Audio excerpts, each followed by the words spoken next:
Isang pagpalang umaga po sa ating lahat. Muli ako si Mietz Pasyan and welcome to our daily devotion with Pastor Russell Ocampo. Today is April 7, 2026 and our topic is all about David's secret to true success.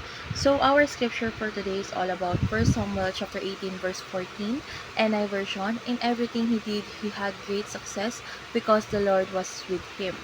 So si David ay naging successful po not just in one area but in everything he did. Pero hindi dahil siya ang pinakamagaling o pinakamalakas o pinakamatalino, dahil the Bible clearly tells us the reason because the Lord was with him. Ibig sabihin, ang tunay ng success ay hindi nakabase sa ability natin, kundi sa presence ng Diyos.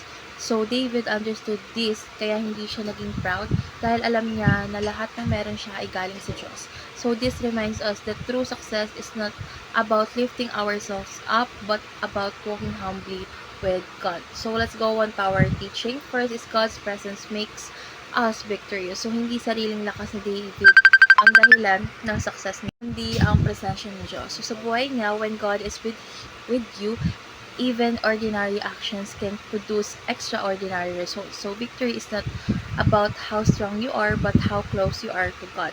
Second is we have nothing to boast about, none at all. So, lahat na achievements natin, ability natin, at opportunity natin ay galing sa Diyos. So, kapag naintindihan natin ito, mawawala ang pride. So, there is no room for boasting because everything we have is given by grace. And last is humility is not an option but an obligation.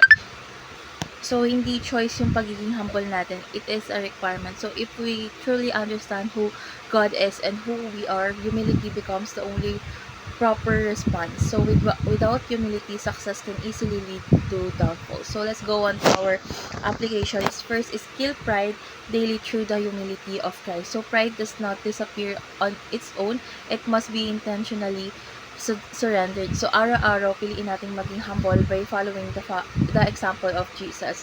Second is attribute all your success to God. So, kapag may na-achieve tayo, ibalik natin agad ang glorify sa Diyos. Acknowledge that without Him, you could do nothing.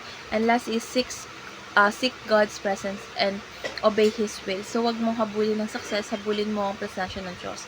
So, when you walk in obedience, success will follow according to His will.